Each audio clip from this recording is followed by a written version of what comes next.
Hi there, it's Kevin with RogueDeckBuilder.com here with today's Market Monday. Well, I guess Market Tuesday. I didn't get a video off yesterday. I was just trying to think of ideas for the Market Monday. I thought about covering modern again since kind of a follow-up video to the Marrow doesn't get modern video, but I've kind of really beat the dead horse when it comes to investing in modern, especially Modern Masters 2017.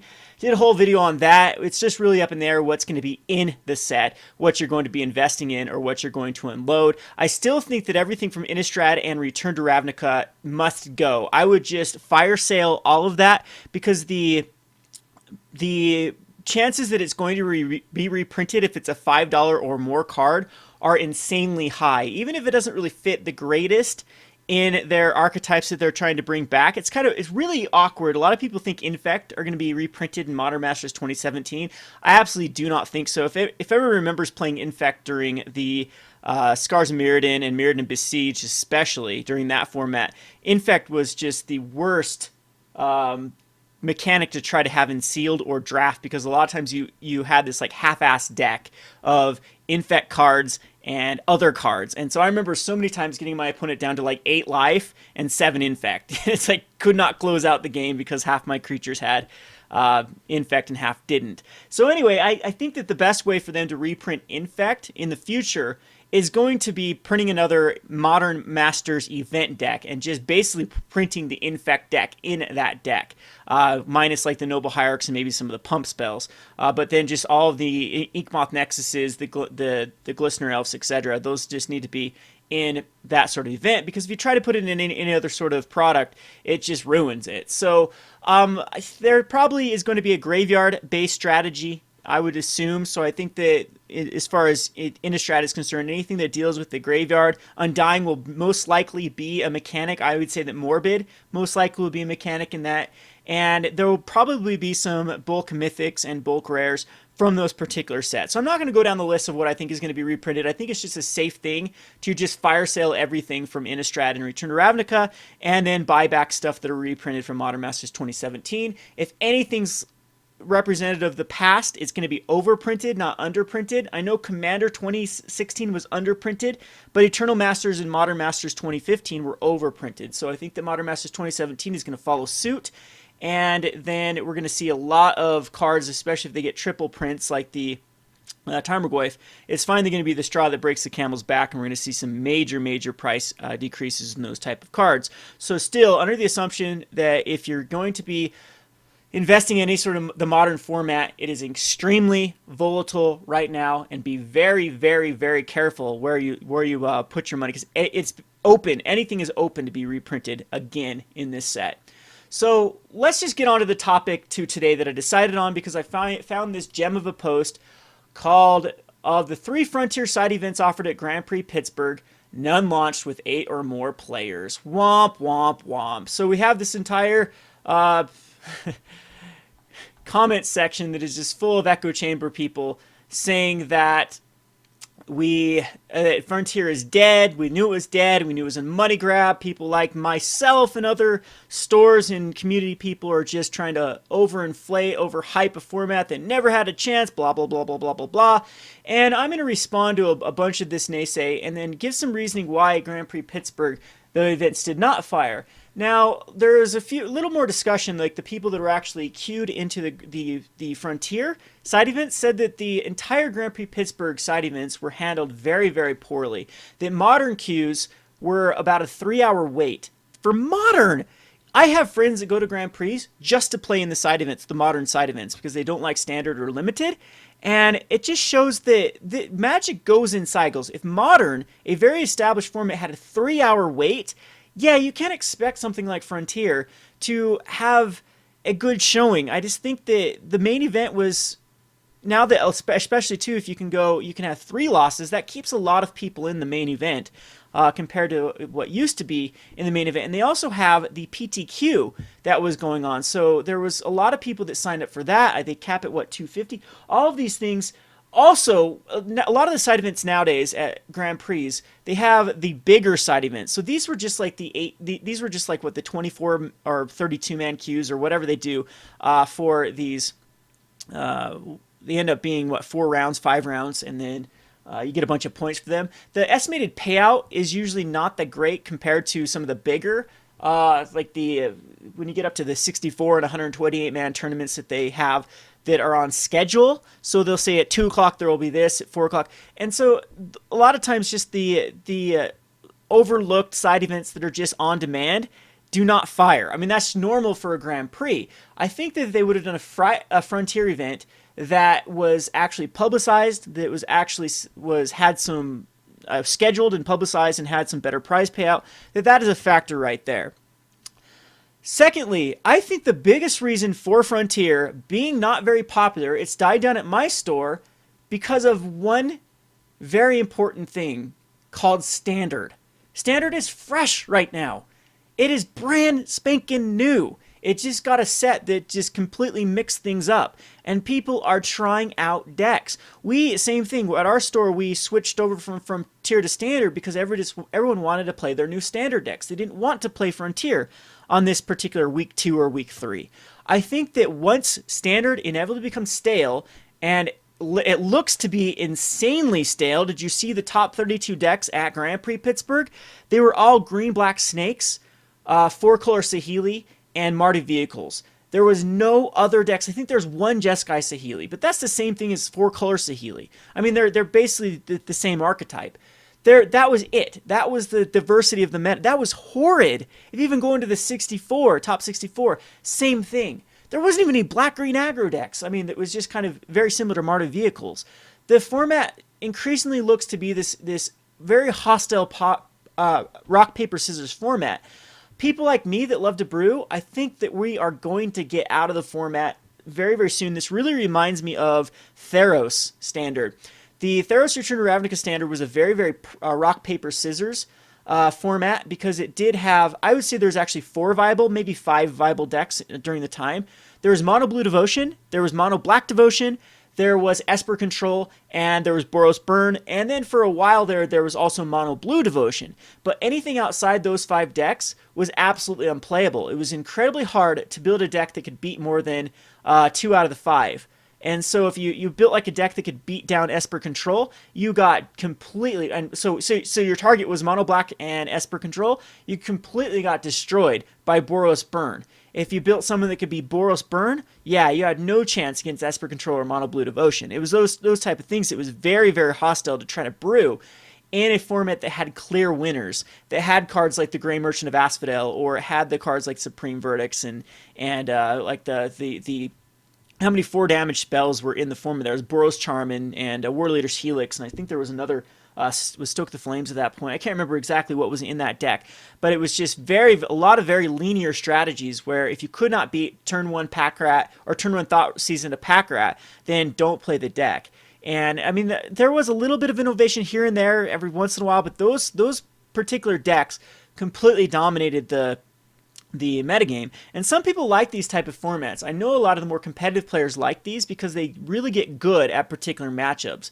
And they say it really showcases skill when you know how to play the deck better than how other people. There's a lot of people I'm talking to right now with green-black snakes saying that skill really, really rewards the player with the most experience, or the outcome really rewards the player with the most skill, because it is a highly skill-intensive match where you have to know exactly what to keep on the board and what to get rid of with your limited removal package, when to sideboard in stuff. I mean, Gonti was a new addition to the deck, and that was basically a lot of people had a lot of success just crushing the mirrors. Well, as a brewer, I don't like that type of format, and I know the vast majority of the more Johnny or even more competitive casual, I like to call that just like to play a lot of different decks and try to just the rogues that like to brew their own stuff are going to get frustrated with the format, and I think at that point they're going to go back to Frontier. Second of all, Frontier gets a lot of help from this set. The Rishkar, the Walking Ballista,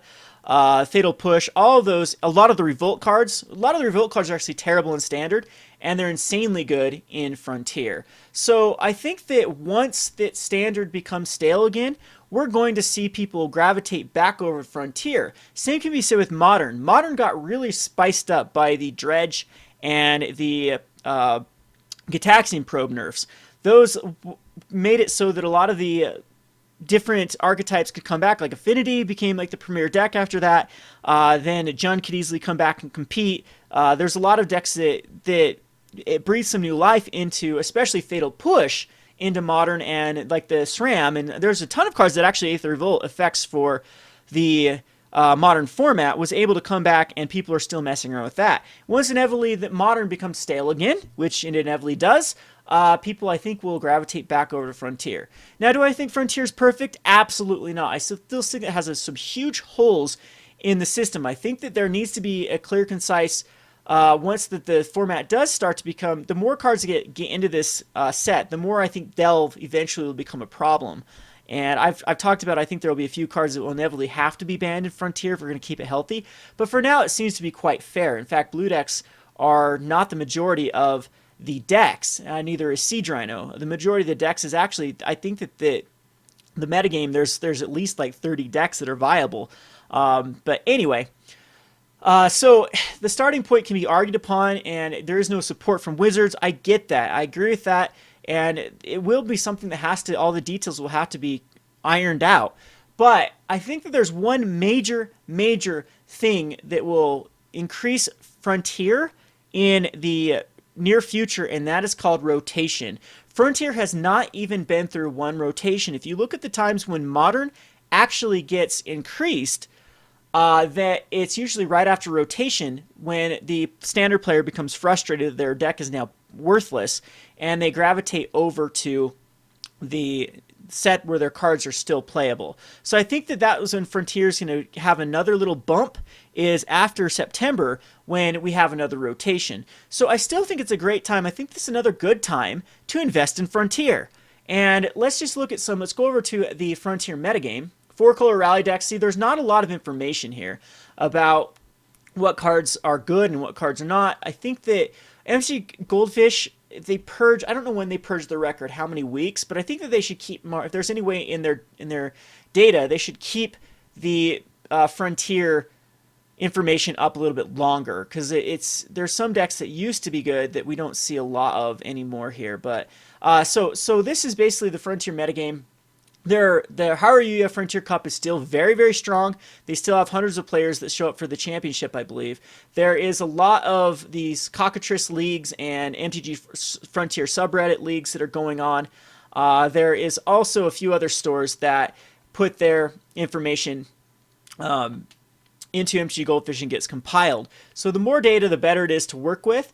But it does seem that we are into a set where the Fatal Push is really making an impact. So a lot of these Siege Rhino decks are now starting to gain a lot more of because one of the problems with why Red was so good is Red had the ability to Wild Slash, whereas Black had to wait a turn to do something. So now we're actually going to see some of these, instead of being Mardu Green or Abzan Red, we're actually going to see some more focused Abzan decks. So here, yes, Siege Rhino has made a comeback with a vengeance, and this is just some good stuff going into Gideon, Sorin, Liliana, with a bunch of just one-ofs here, with the Fatal Push and the Dromoka's command being enough for the removal package. We have like cards like Anafenza that are still really good, Warden, which is good, the Grim Flayer, Siege Rhino, Wingmate Rock. This is just kind of the best of both worlds with the current right now, I would say the green-black Delirium kind of shell and the old-school Abzan shell. So I think if we could find any cards that are great to invest in, Smuggler's Copter might start looking like a pickup. I don't know, where is the low for the Smuggler's Copter? The Smuggler's Copter does see play in Legacy, Vintage, and Modern every now and again, and it does see play a lot in Frontier because it's still a very good card, especially against board wipe type decks, to then crew and then come back. So I think that I'm going to start targeting Smuggler's Copters probably at 2. I think 2 is the right level for it, and you might actually be able to see Smuggler's Copter come off the ban list if these Mardu vehicles and a bunch of other decks just continue to prefer Heart of Koran.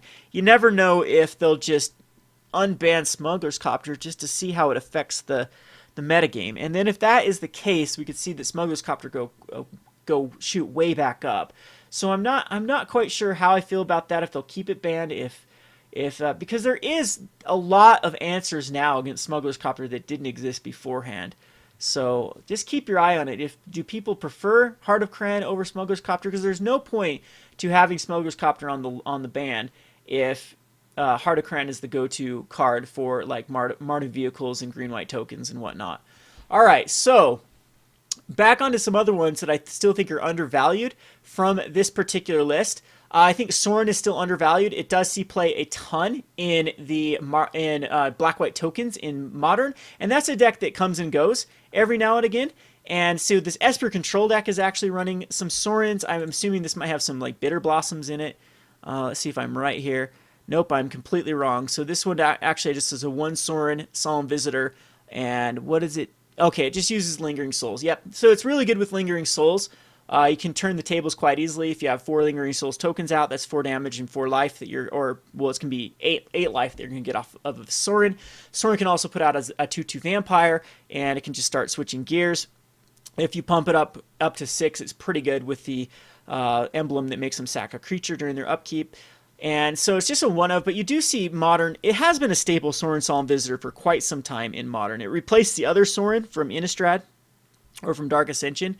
And yeah, so you'll see it when Black-White Tokens too is a thing. Black-White Tokens usually is good during a Jund metagame. And if we're going to go back to an Abzan / Jund metagame, then you'll see some Black-White Tokens starting to get more popular. Another card that is pretty good against is like Black-White Tokens is pretty good against like Lantern Control type. Any of the attrition 8-rack Lantern Control, Black-White Tokens does very well against. Does also very good against the heavy control base like Jeskai lists because every one of your cards is going to lead back value. So I think Sorin is still pretty much undervalued. So those are the 2 cards that I would start to target out of the kind of the Siege Rhino list. I think Siege Rhino is at under $2 is still okay. The problem with Siege Rhino is this card was so printed. This is a very popular event deck. They overprinted it. It was a very popular Khazad Tarkir set. They overprinted it. There are so many of them out there. Anafenza is still a safe pickup because it is a modern staple. It's a frontier powerhouse. And War of the First Tree is kind of the same thing with Siege Rhino. It was printed in the event deck, and there's just a lot of copies out there. But I wouldn't say this is a bad place to park your money. Dromoka's command is still very good as well at under a little bit over $2 now. It still is a powerhouse in Frontier. It goes in so many different lists. You'll actually see this in a lot of the Collected Company decks and the Hardened Scales decks. So let's just take a look at some other of the decks. The 4-color Rally deck has been around forever. It is a staple. It is very beatable, though. There's different ways to build this deck. You can build it with Dig Through Time. You can build it with the Grim Harrispec route, or you can go heavier on the blue. This one's kind of trying to do best of both worlds. It picks up Yahini as a new card. A lot of them also do pick up the other Revolt card, the 3/2 Warrior, that brings back a card. I think it's actually really phenomenal in a deck with Nantuko Husk. So the Renegade Rallier. So there's a lot of different cards that you can put from the new set in this particular deck. But Jace is still pretty expensive. Jace does see play every now and again in Modern, so it's probably going to stay above $30 for quite some time. And yeah, I don't think it's time to pick it up. If there ever is a dip in Frontier, I think the sky is not falling. Like I've said, it's still a great time to invest is when we start seeing these. They go in natural cycles. You'll see this Modern too. When Modern is a focus, card prices increase. And then when Standard becomes a focus again, cards from Modern decrease. And you just have to get in on the valleys and sell in the mountains. That's this Economics 101 or Investing 101. So I do think that it might be a good time to finally pull the trigger on Rally. It's back under $1. Didn't it go up above $1 at one point? No, it's still on the uprise but it's basically solidified itself as a powerhouse in the Frontier format. You never know when a Modern deck might actually take off with this particular strategy. I think it's an incredibly powerful strategy because the returning X creature cards with converted mana cost X or less from your graveyard, it doesn't have to have the constraints of returning cards with specific oh yeah, it is converted. What am I saying here? That's what I'm thinking of the return of the ranks. It doesn't have to have like 2 or less. And so once you get this up high enough, I think that even decks that Yeah, I think you probably do want to stay between 1 and 3, but Modern, this card just gets better and better the more cards printed. And I think it's a matter of time before there's a Rally the Ancestors type combo in Modern that's powerful enough to compete. The problem with right now in like Modern and Legacy, for example, is the graveyard strategies is still getting hated out. And so I don't think it has a chance when Dredge is still in the format. But in Frontier, it's still your like go-to combo based deck. Under $1 for 4 of from a Fate Reforged, yeah, that seems pretty reasonable as an investment pickup. We have other cards in this particular one. I don't think there's anyone that is too. If Reflector Mage goes down to bulk price, which I do expect it to, you can see it just continues to go down. It might be a good time to pick this up in the long term because it does see play in Modern Shells. This one does have Reflector Mages in the sideboard, for example. You never know when it will pick up from Modern because it's still a very, very powerful ability. All right, so nothing too much. I think Coco's a little bit overinflated at the moment too. It's just one of those cards that I think is it's such a staple in Modern, and so when it hit in Frontier, people bought them up like crazy just because it's a great place to park the money. I have a hard time investing in cards that are above this price, above the $12 range. So I don't know about Coco. So anyway, let's go back over to some of these other. Atarka Red is here to stay. This is definitely solidified itself in the format.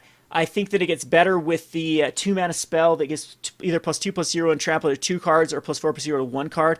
Just an insanely card to have with Become Immense because it's giving a creature +10 for 3 mana and trample, which is exactly what you want, Become Immense. So I'm surprised that these Atarka lists have not picked up that particular card. But cards like Hordeling Outburst I still think are undervalued. It's an insanely powerful, and it's actually gone down recently. It's down to 60 cents. This is here to stay. It gets better with the more token-based strategies printed in Frontier. Again, you never know when this card is going to take off in Modern because it's 3 for. This is basically Spectral Processions, so in any type of Goblin-based strategy, it can get pretty mean with the right setup. So I do like Hordeling Outburst as a long-term spec. It's also in Krenko Commander decks. Those are one of the most popular. I still believe Krenko is the most popular monocolored commander. You can correct me if I'm wrong. And so for Here Until Eternity, people are going to put that in that particular deck. Stoke at 50 cents, 60 cents too is a little bit of a undervalued card, I would say. Atarka's Command, though, is a little bit high. $7 is probably where it wants to be. Abbot of Carol Keep does look very undervalued, but there is a promo running around for Abbot of Carol Keep. So I do think that Abbot of Carol Keep you should put on your watch list. If it decreases even more, has gone up a little bit, you should pull the trigger because it does see play every now and again in the Modern format as well, in the bigger burn strategies and every now and again in Jund. So Zurgu is still undervalued, but it's one of those cards that I think is easily replaceable in the future. I think that if anything about like Fate Reforged and Kaladesh is true, they keep focusing on creatures. We had some of the best cards ever printed as far as creatures are concerned in Kaladesh and Amonkhet, or Kaladesh and Aether Revolt. So Amonkhet also could have that particular focus more on, I think Sam Stoddard and Marrow especially really, really like creatures. And so we've seen some very, very good creatures in the 1-drop slot be printed in the past. So there could be one that's just better than Zurgo. All right, so let's go on to any of these other cards that could be reprinted. I don't think there's much. Your Smuggler's Copter's a 4 of again. That is great. Reckless Bushwhacker continues to go up. This card has just subtly gone up. The one thing about this too is Oath of the Gatewatch is out of print. I cannot get Oath of the Gatewatch from the distributor or from Wizards, and some of the distributors have jacked it up about $5 compared to the other standard set. So Oath of the Gatewatch is something you should definitely check out and see if there's any cards. The whole thing is that it has a rotation soon. So Oath of the Gatewatch, I think, is one of those that you just want to wait till rotation. I would snag up every Reckless Bushwhacker in the history of mankind if it does go back under the 50-cent mark, because Reckless Bushwhacker is hugely played in Modern. It's hugely played in Frontier. Insanely casual-based card with the Goblins, Warriors, Allies, Tribal, all of them. It hits kind of the trifecta of those kind of tribal themes. So keep that in mind.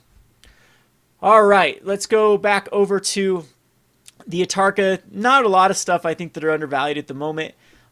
Keep an eye on Swiss Bear too, just because it is a powerhouse in burn. So is Atarka's command. So if you invest in this shell, you got to know that a lot of it transitions over into modern. So Frontier does fail. That's the thing I like about Frontier is most of the cards you invest in Frontier either are being played in modern at the moment or have the ability to be a breakout card in modern in the future. Those are the cards I like to target. So we're going to go over to the Snakes Company as well as the White Green Aggro because they're both Hardened Scales lists in a second. And I think the last, where's all the J stacks? There we go. Multicolor Control. It has been a staple for quite a while.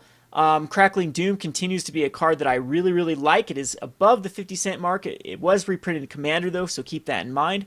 These J stacks are very, very good. The Soulfire Grandmaster still, to me, seems to be at $5. Seems to be a card that could... I like this card still because it's a casual favorite. It's one of my favorite cards ever printed. And I think it's just continue to creep up. We're at the point where I think Fate Reforged cards are starting. They hit their low right about here, and it's just going to continue to creep up. And regardless of the success of Frontier or not, I think this card is going to be a good investment from here to go. See, it doesn't see any other play besides Frontier. It's seen some play every now and again in the modern type format, and I don't know if it's ever seen Legacy, but it's definitely on power level for those type of formats.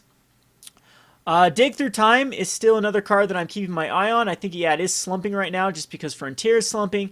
I think this spike also came up because there was a lot of murmuring about this being unbanned in Modern. I think if there is a card that is safe-ish, especially now with Gitaxian Probe out of the mix, I think Dig Through Time could be unbanned in Modern. It never was the problem. It was Treasure Cruise. Their whole assumption was that if we just ban Treasure Cruise, then people will just start playing Dig instead. But I think Dig is a lot harder to splash.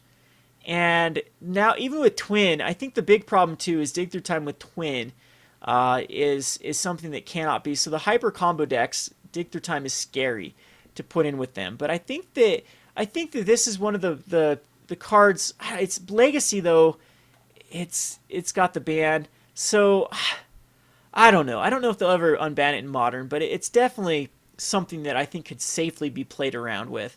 And if that's the case, if it ever does get unbanned in Modern, it will shoot up. So Dig Through Time, though, keep an eye on it because if Frontier ever does become a thing, it's going to be a staple in the format. A few other cards from Multicolor Control. Ochai's Command is now over $1. Painful Truce, I think, is one of the best investments long-term because it does see play in Legacy and Modern, and it's pretty good in Frontier.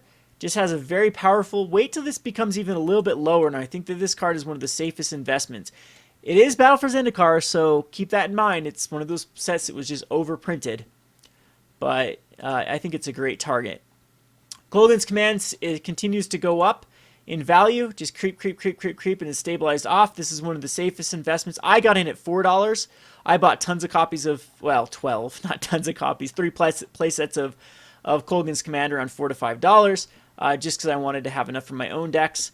And it's still a very, very good card in Jund. When Affinity becomes big, this is one of your best answers. Kills like a Cranial Plating and Steel Overseer, for example, all in one shot. So, and it's super good in Frontier. I like usually as a 4 of in Frontier just because it takes care of Ensoul decks quite well.